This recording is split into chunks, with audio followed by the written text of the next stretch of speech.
We're all waiting for it to start, I guess. Good deal. It should start any second. Okay.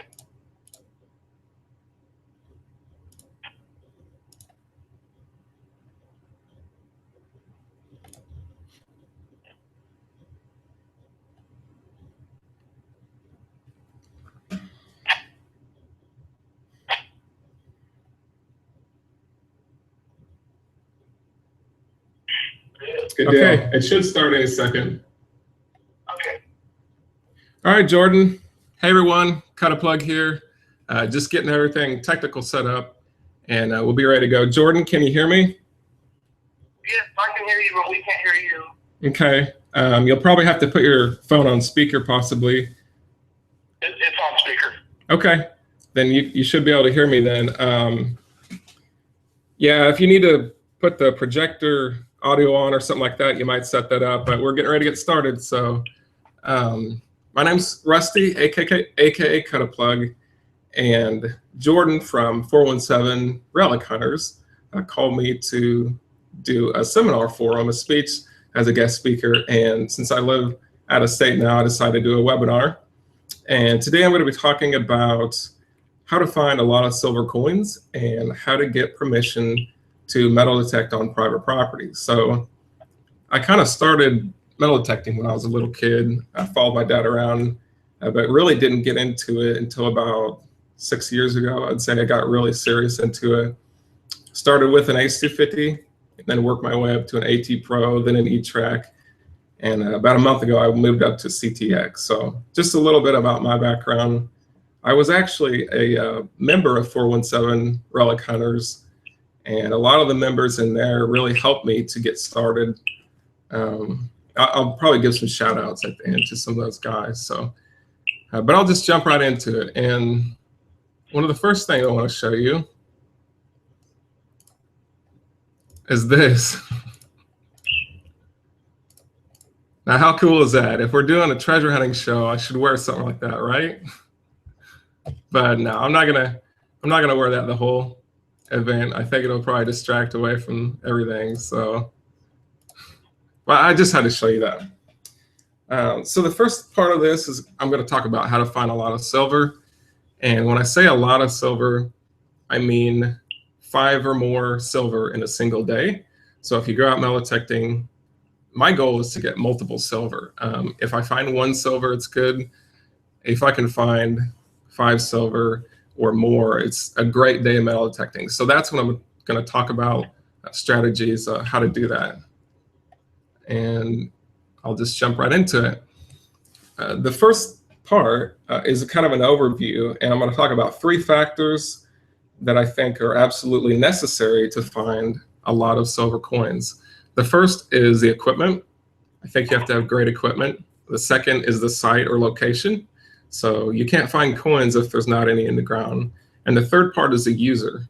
If you have the best equipment out there, it doesn't matter if the user doesn't know how to use it. So equipment, site, and user is what I'm going to focus on today. I'm going to go through this pretty quickly because we have a limited amount of time. I'm going to set a timer real quick just to keep track of how much time I've spent. And yeah, so we're going to do a live Q&A at the end of this. So if you have a question, write it down or take a mental note. And then the last 15 or 20 minutes of this, I'm going to do a live question and answer everybody's questions. All right, so the first part I'm going to talk about is the user. And the most important thing is for a user to learn their detector. And when I say learn it, I mean read your manual 3 or 4 times.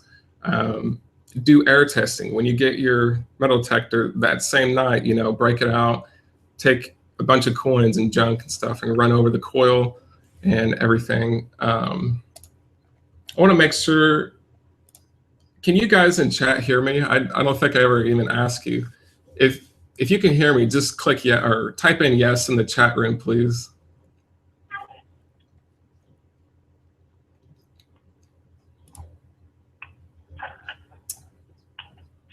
Now, our audio is not working very good. We can just hear you on the phone. Okay.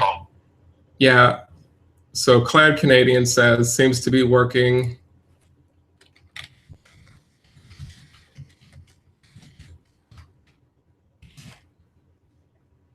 Spaceson says, okay, yeah, I just want to double check that. I hate to do this whole thing, and yeah, 417 can see and hear me, but you guys online can't. So we have a lot of viewers from the web as well.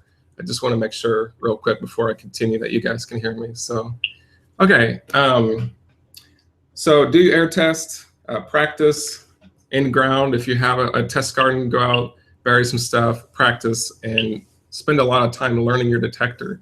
I see people that are asking others for settings and they've never even read their manual before. And it's really important that you spend a ton of time with your machine and get to know it.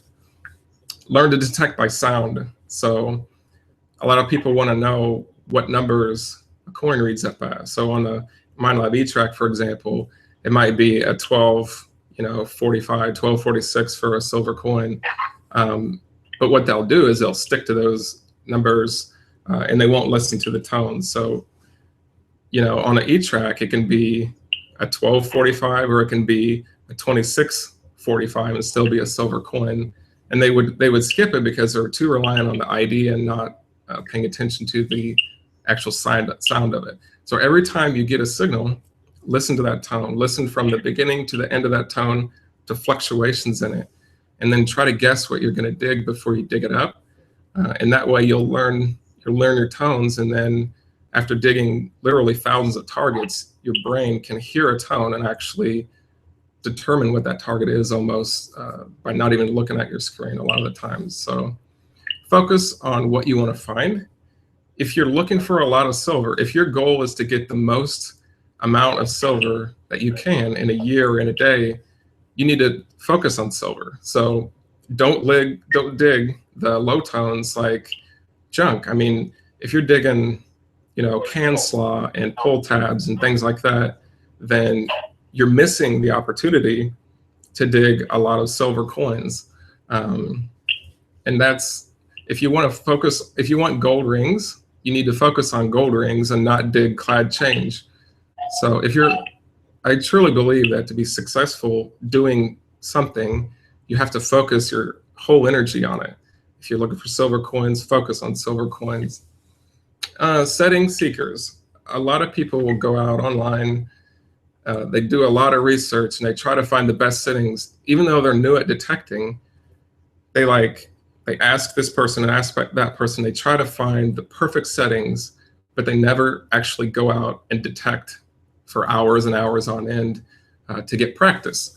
So I highly encourage you to learn your machine enough that you can make your own settings and not rely on other people's settings, because you can have 100 people that are using the exact same settings, but there's only a few of those people that actually find a lot of good stuff. And the reason is because they know their machine like the back of their hand, and they actually understand what those settings mean and how to use them in a given environment. So the last thing about the user is that an audio signal can't be taught. So you can go online and somebody can give you their settings, but they can't teach you audio tones. You can't. Let me use juggling, for example. And I think metal detecting is like any other hobby. You have to put a ton of time and practice into it to be good at it. So if you take a juggler and you take somebody new and you give him some balls to juggle, and the juggler says to him, here's how you juggle, and he shows him and he explains how to do it. Well, the guy just starting out, he's not going to be able to juggle. It's like a metal detecting settings. An experienced metal detectorist can give a new guy all these perfect settings. It doesn't mean anything until the new guy puts a ton of hours in and practice and learns how to actually use that machine and the settings. And I think that's the key to it. All right. The next thing I'm going to talk about is equipment. And I believe that the better the equipment, the more stuff you're going to find most of the time. So work your way up to a high-end machine. I started out way back with Master Hunters, the old analog stuff when I was younger, but my very first detector that I ever bought was an Ace 250. And then I learned that, worked my way up to an AT Pro, you know, worked my way up from an AT Pro to an E-Track and then the CTX. So you have to have good equipment, the best equipment, to find tons and tons of silver consistently. You might get lucky and find a really good site with a cheaper machine and find quite a few silver, but to do it on a regular basis, I highly encourage you to work your way up to good equipment. And you don't have to have great equipment now. If you can't afford it, use your cheaper unit to scout. And I think it's extremely important that you log every find. So what I would do, even with my cheaper units, I would log every wheat penny I got, every silver coin I got, the exact location, the date, everything. So what happened when I finally upgraded to the more expensive unit, I had a log of 50 or 100 places where I had found wheat pennies and silver. And I was able to go back to those places with a more expensive unit and just pick out all kinds of more stuff. And I've done it multiple times that way. So don't be discouraged if you have a less expensive machine. Log your finds and just consider that as scouting. You're going to find good stuff with a cheaper machine, but just make sure you log it, and then you can look forward to coming back later when you get better equipment. All right. Another thing with equipment is learn what settings, the coil and sweep speed to use for a given location. So you need to know if the site is trashy, if it's very low trash, you know, and you use settings according to that. So every site is going to be different, and learning to go to a site, swing your coil, analyze that site, and then use the settings and the equipment, the coil for that particular site, that's extremely important in your success as a metal detectorist. So how do you tell if a site's trash or not? Well, you get there, you start swinging your coil. If you get a ton of signals on a cheaper unit, or if you null out completely at that site all the time, you can't get a threshold on your detector, that's a good indication that you could be in a trashy site. After some time, you'll just know by going to a site how trashy it is.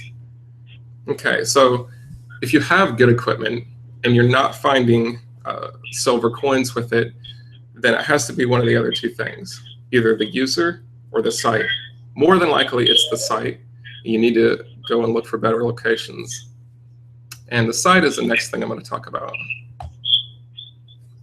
So when you're determining a site, you need to go into a site with a goal in mind. So if you want to find a lot of silver coins, then you probably wouldn't go to that huge mansion, you know, on the corner of the historical district that 1,000 other people have gone to. So if you want to find a few really old coins, then you'll go to that huge mansion, you know, and try to find stuff that other people have missed. If you want to find a lot of silver, I would suggest going to homes that were built in the 1930s and 1940s that are kind of on the outskirts of the historical part. And a lot of those places haven't even been hit. So, and what I'm going to do is I'm going to share my screen really quickly. In just a second here. I'm going to show you a map that I used when I lived in Springfield, actually. Okay, so this is an annex map. I'm going to have to turn you guys down. There's some feedback here. So this map I'm showing you is a map of Springfield, Missouri, and it shows when the different areas were annexed. And if you look in the center, there's all the old stuff, the really, really old and historic area. But here on the outskirts, like 1926, 1926, 1926, 1950, all these areas are prime areas for yards, residential yards that are probably going to be loaded with silver coins. And if you look in your pocket now, you'll probably find coins from the 80s, pennies, you know, easily. So if you go into a site from 1926, you can still pull barbers out of there, a lot of old stuff. And even in the 50s, you could pull stuff from the early 1900s out of sites that were built in the 50s. So if you're looking for a lot of silver, go to maybe a little bit newer sites that haven't been hunted so much. All right, I'm gonna go ahead and close this.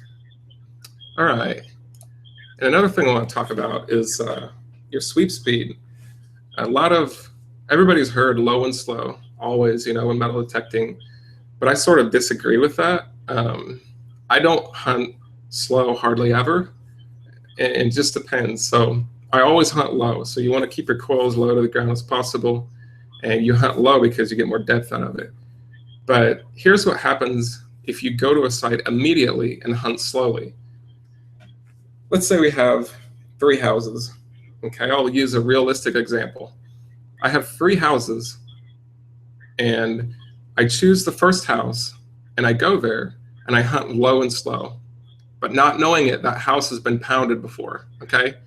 So I will spend pretty much all day going low and slow on that house, creepy crawly, trying to get signals that others have missed. And the next thing you know, I've wasted hours there because there's not much stuff there. So what I do is I tend to scout a site. So I go there and I use a medium, depending on the trash, I use a medium to fast sweep speed, and I hit a lot of area fast to see if that's a good productive site.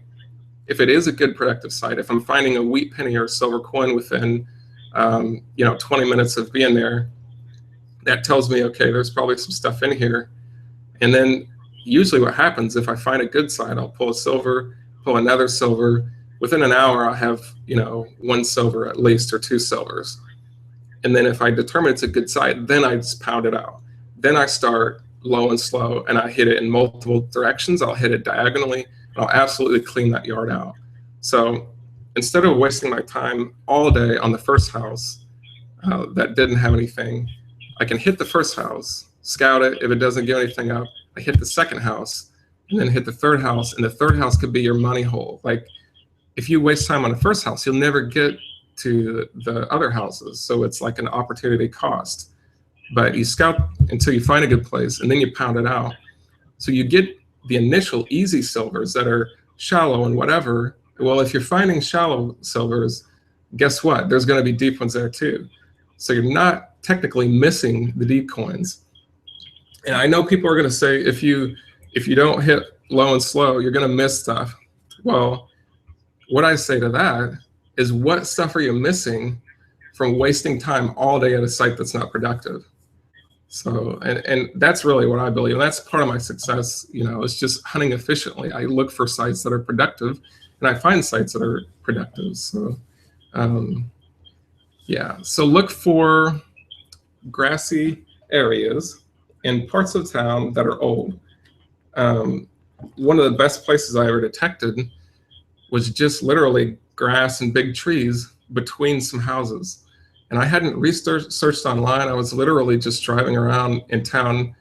I saw this place. It looked like it could be good.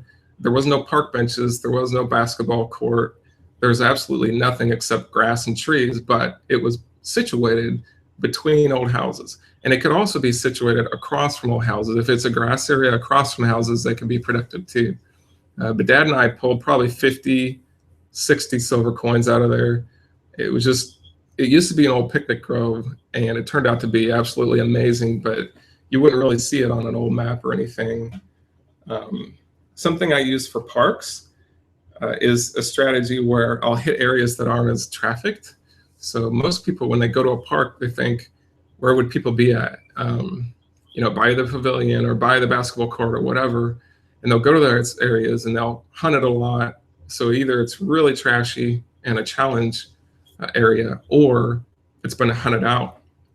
So what I do when I get to a park is I'll go like farther off. Like if I see some big trees like way off in the distance, like I'll walk, several hundred yards to a whole different part, especially if it's across from some houses. And then most of the time there's silver coins there. And sometimes I find a lot of silver coins. I pulled 10 silvers in one day out of a public park just a few years ago. So public parks are definitely not hunted out. It just depends on the area. And I highly encourage you to research your area and find out what is the best at producing. So when I lived in Springfield, Missouri, I didn't even knock any doors. I was going between the sidewalk and the street. I was going to churches. I was hitting some apartment complexes there. So yeah, you guys in Springfield and 417, I haven't knocked any doors there. I've been to a few residential houses. I had really good luck. So I think door knocking would be really good in that area. So and there's been times, so they have a really good library in Springfield for everybody online. I've went back in the archives, like in the back room. It's a locked door. You have to ask the librarian to go back there. And I've sit back there and I've looked through really old maps, and I've scanned stuff and brought it home and overlaid old maps and found churches and schools that nobody has ever even heard of, and driven way out in the country, knocked on the door of the person that owns it, and they said, oh, it was hit 2 years ago. So places like that you think haven't even been hit before, most of the time they've been hit before. And that's why I think residential houses are really good, because people don't have the nerve to walk up to a door and knock it.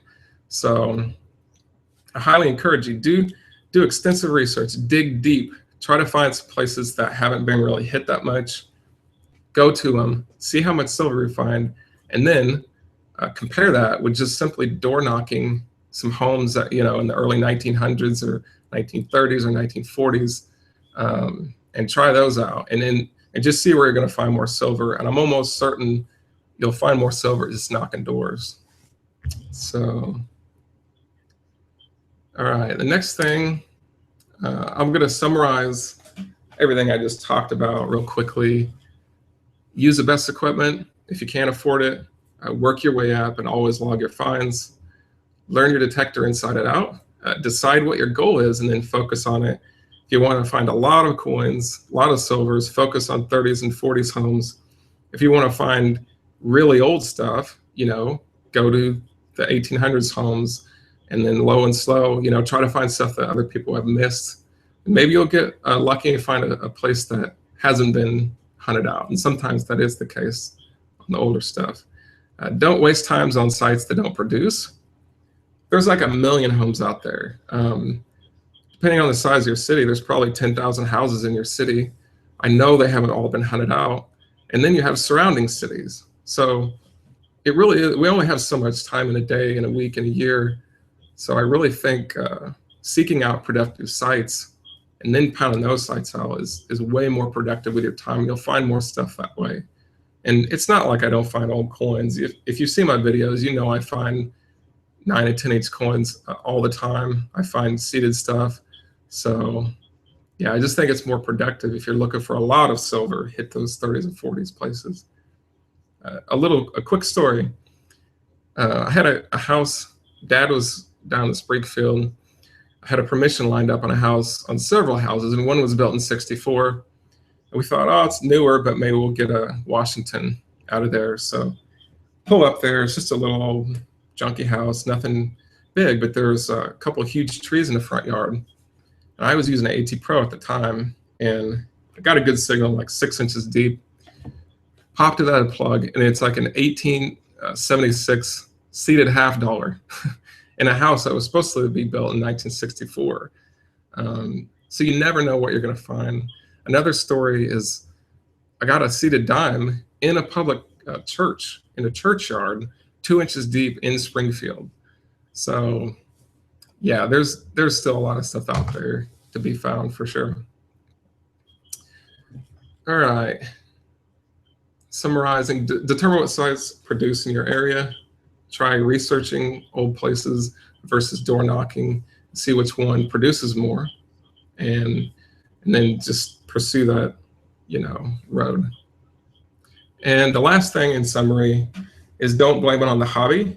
A lot of people that are new to detecting, they don't find silver and they think that places are hunted out, or you know, the hobby's lost or whatever. And I can tell you that is 100% from the truth. I found silver coins no matter where I've went, and multiple silvers. I mean, last month I got 3 different times I got 5 or more silvers in a hunt. One time I got 6, another time 6, another time 7, and that's just last month. And Yeah, if you're not finding silver, then it's either the user, the equipment, or the site, and it's probably the site that is the problem. So, all right, the second part of this is about getting permission. And I made a YouTube video about how to get permission and knocking doors and stuff like that. And it's a really good video. If you haven't seen it, definitely go check it out. And today I'm just going to kind of touch on a few more things. And I've got a lot of questions from the 417 club that I'm going to get answered too. So for getting permission, always ask in person. So no matter what, you never want to talk to a gatekeeper. So if you go to a house and you talk to a kid or a teenager, like you always ask for the parent. You know, if you're going to a commercial property like a real estate office, you try to get past the secretary and you go for the broker. You know, you always go past and find the direct owner. And you go to them in person because it's so easy. Every single time that I've gone to somebody and then they've asked for me, it's a no, because it's too easy for that owner, the person in charge, to tell their secretary, no, we don't want to dig in here. So yeah, always go to the main person. Tell them who you are, what you're doing, why you chose their place, and then you ask permission. It really is that simple. If you walk up to a house, you be kind, genuine, and confident, and you ask them, and you look them straight in the eye and ask them, you know, permission. I've found that 50% or more will say yes. And recently I've got like a 70% yes rate on knocking doors, which is great. I mean, if you can get 7 yeses out of 10 houses that you knock, and there's 10,000 homes in your city, it's an endless amount of places to metal detect. So if you're not knocking doors, you're missing out big time. So, all right, here's the secret to knocking doors. Just go. I mean, that's the number one thing that I can tell you. And I have so many people that are just scared, like, what do I say? Or what's your exact script? Or what do you do? How do you do it? You know, and they're so scared to go that they ask so many questions and then they never go. So they never learn to do it. But what happens is if you knock a door and you're nervous, you're like, it's like dating. At first, your hands are gonna be shaking everywhere. Your heart's gonna be pounding, and you're probably gonna get a no, and then you're gonna get another no, another no. But then you get like one yes. You're like, oh man, I got a yes, and I actually get to detect this yard, so I can do this, you know. So you get a yes, it builds your confidence a little, and then you go to another house, and the more confident you are, the more people actually say yes, and you just get more yeses. So whenever you're able to walk up to a door, look them straight in the eye, and you're confident, they can see that. They can see that you're honest and you're not doing anything fishy. When you walk up there and you're all jittery, and they can smell fear, and that's when you get the no. So if you're scared, here's the number one tip that I can give you.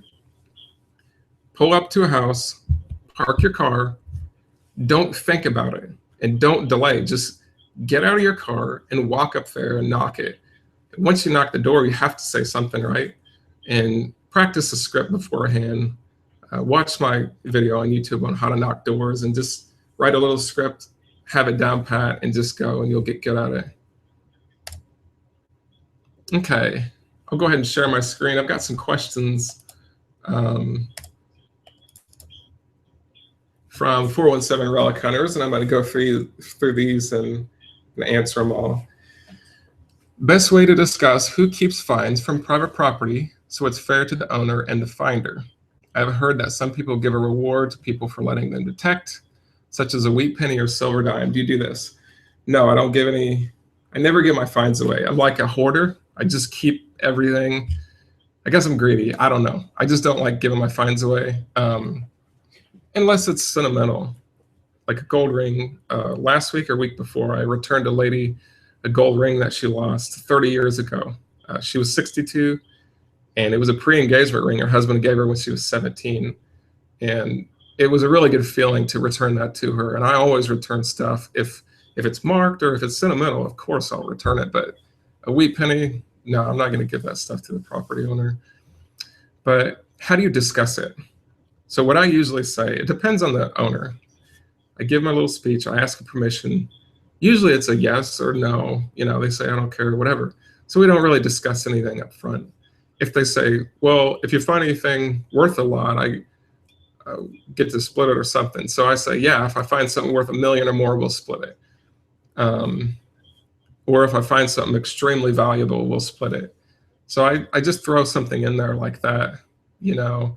And if I found a cache of coins, I would split it with a homeowner, you know, just for letting me go there. So I wouldn't worry too much about who keeps what or whatever. I would just go, and you'll figure out on your own what to say to people. How to obtain permission on bank-owned properties. A bank-owned property, I would go to the branch manager, like the person that's in charge, find out when he's there, go to him in person, and just ask him. I mean, and you want to, since it's a business doesn't want you digging in their yard and doing that stuff during business hours. So I would stress the fact that I would be going on a Sunday, you know, or something like that. And it just depends. They might let you, they might not. Is it important when asking permission to know who actually owns a property? How would you find out that information? Yes, it's very important. You have to go to the owner, the main person in charge, and you have to ask them directly. And it depends on the place how you find that person. Might try the courthouse or assessor's office, or just do some research and you'll find them. What's the best way to respond to someone that questions, how are you going to dig up stuff in their yard? I just say, well, I'm just going to cut a small plug, and I show them like a 4-inch plug. Say I'm just going to cut a small plug. I'll just retrieve my target, put the plug in. You'll never know I've been there. And it works almost every time. I've never really had people object to that, especially when you tell them they won't even be able to tell that you've been there. So that's what I say to that. What's the best way to ask someone that you want to dig in their yard without them thinking their yard is going to look like a field of exploded landmines? I just don't ask them if I'm going to dig at all. I just ask if I can metal detect. If they say yes, I metal detect. And then if they come out, I've had a few people that say, oh, I didn't know you were going to dig. Well, okay, I'm just cutting a small, you know, I go through that spiel. If it doesn't work, I just move on. So you really don't even ask people to dig. You just ask them to metal detect. Look at a spot that's heavily in Civil War, thinking with all the years past, so many people asked permission, most likely turned it down. How would you approach? It just depends. If you know that people have gone there and been turned down, you literally probably have to become friends with that person. Go to their church, get to know them, do some networking. And that's probably the only way, is if they actually knew the person that's asking them. If you don't know that they've been asked or turned down a lot of people, then I would just go find out who owns it in person and just go like you would any other place.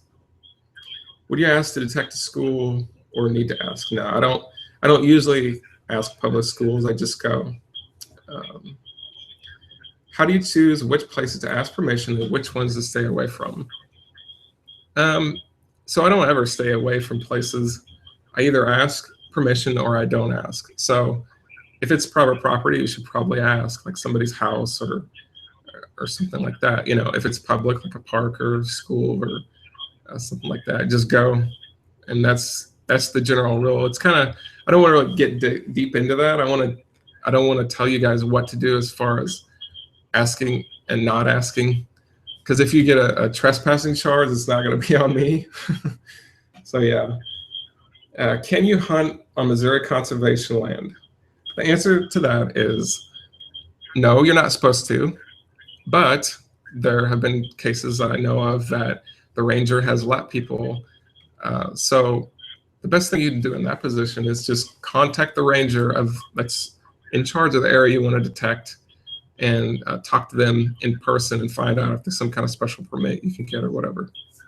Is there any places you think it's inappropriate to ask permission at, such as a church or business? No, I don't think there's any place that it's inappropriate to ask permission, except possibly a cemetery, and I wouldn't metal detect in a cemetery. So any place else, like a business, I mean, or church or anywhere. I would ask anywhere if I wanted to go there. It never hurts to ask permission. So yeah. All right, that's okay. I got a few questions from some online viewers that had sent me them before about general finding lots of silver and stuff. I would love to hear your take on determining old dirt from fill-in dirt. Besides looking at tree roots, do you have other ways of reading the landscape? Often a location is hot. I like to learn to zero in. Denny. So yeah, I look at grass to try to determine the age of it.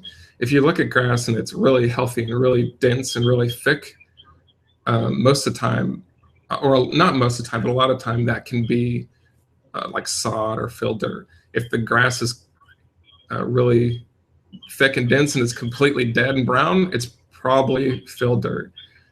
If the grass is like kind of thin and it has stuff like clover mixed into it, and there's different plants when you see really older grass, and it's not that way 100% of the time, but it's just something I've noticed is you can spot older grass because it has a huge variety of little flowers and all this other stuff in it. And most of the time, those are not fill dirt because they've been there for a long time. In which situation do you choose a small coil versus a large one? To keep it short, a small coil is great for trash. You need to get in between targets in a trashy area. A large coil is good for low trash or big areas like fields or, stuff like that. Huge yards that are not very trashy, you can use a big coil and get deeper targets, better on stuff that's on edge and things like that. So that's pretty much it. That's kind of an overview. If you guys have questions in the chat, feel free to type a question and I'll try to get some questions in there. So you guys, 417, do you guys have any questions?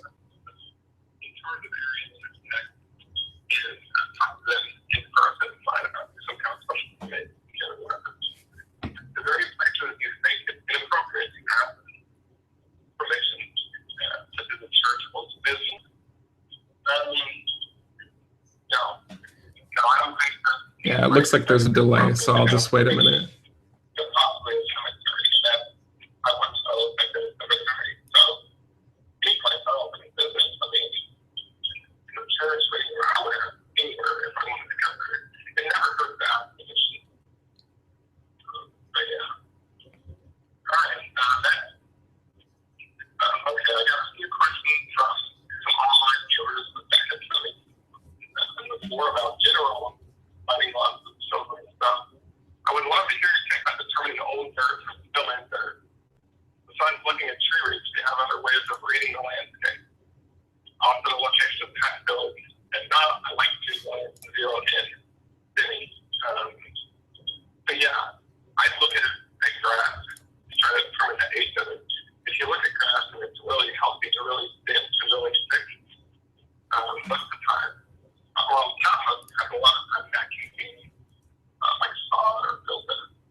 So yeah, guys, sorry I'm just sitting here. I think 417 has a little delay, like a couple minute delay actually, and I'm just waiting to get some questions from them if they have any. Let me type in the chat here and see if you guys have some questions.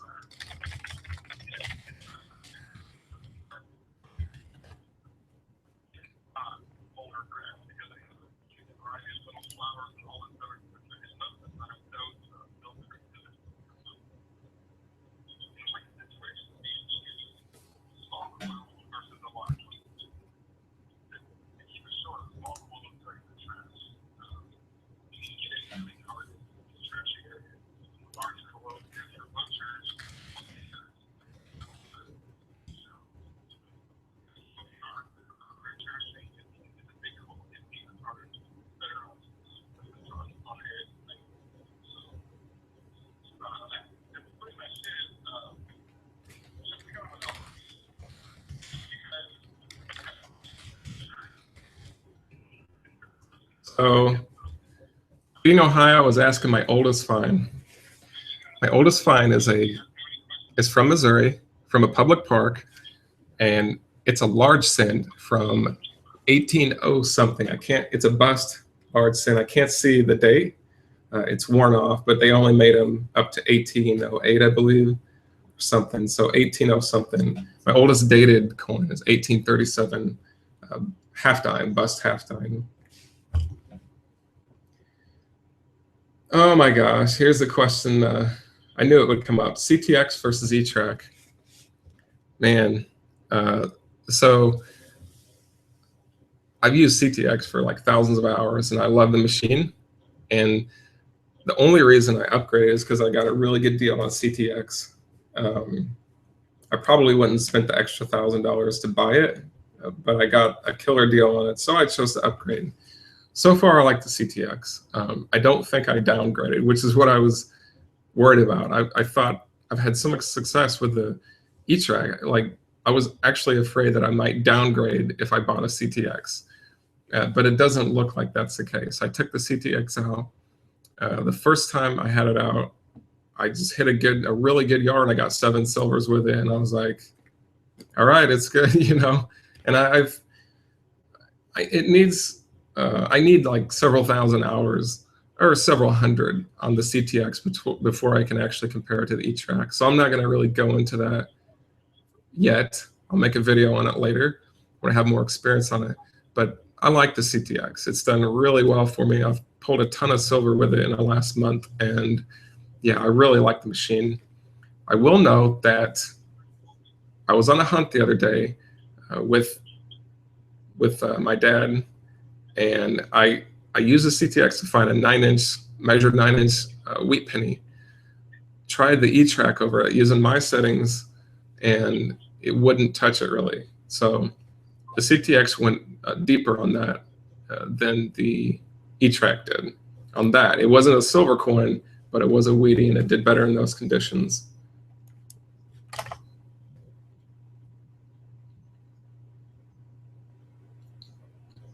Currently using an AT Pro. How's it compared to E-Track and CTX?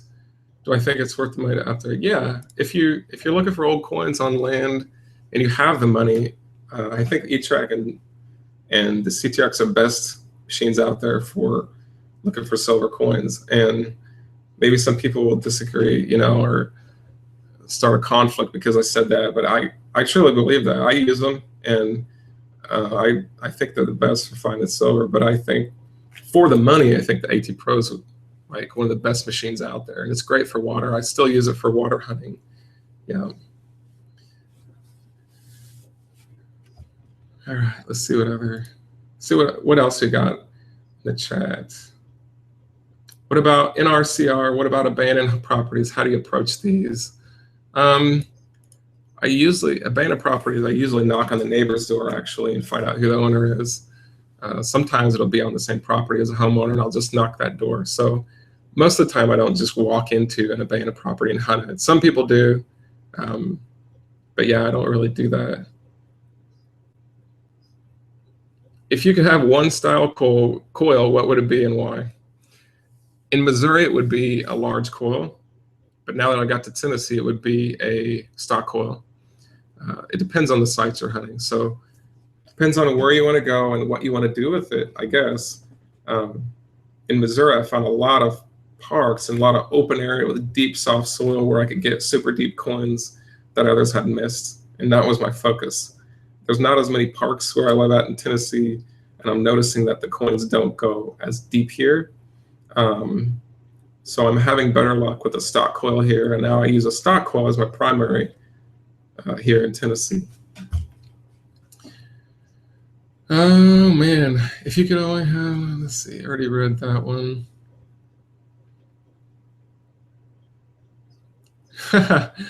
Smells like silver. If you could choose one today, would you choose a CTX or the E-Track? I can't even answer that. I honestly, I can't even answer that. You're gonna make my brain hurt here. Yeah, stay tuned. I'll make a video of that like later on. I'll answer that question, but not now. Okay, I lost my 417 guys.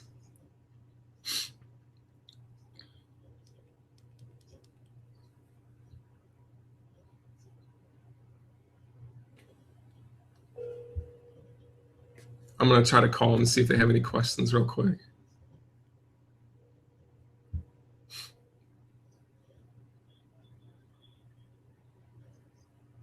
Hey, Jordan. Oh, he hung up on me.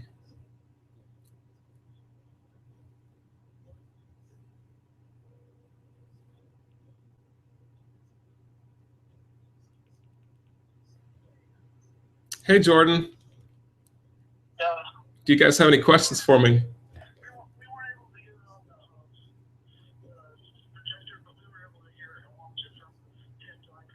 Okay. Do you guys have any questions that you want me to answer?